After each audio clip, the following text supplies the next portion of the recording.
E o legal do sarau é isso aí, ó. Quando a professora falou de fazer o sarau, ninguém sabia o que era o sarau.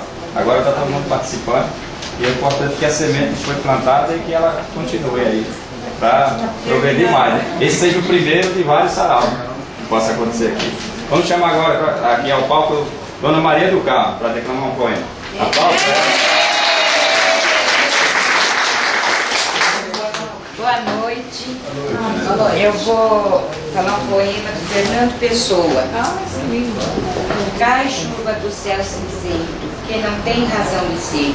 Até o meu pensamento tem chuva nele a escorrer. Tenho uma grande tristeza acrescentada a que sim. Quero dizer-lhe, mas pese-me, quanto me remite. Porque verdadeiramente não sei se estou triste ou não. E a chuva cai levemente, porque verdadeiro consente dentro do meu coração.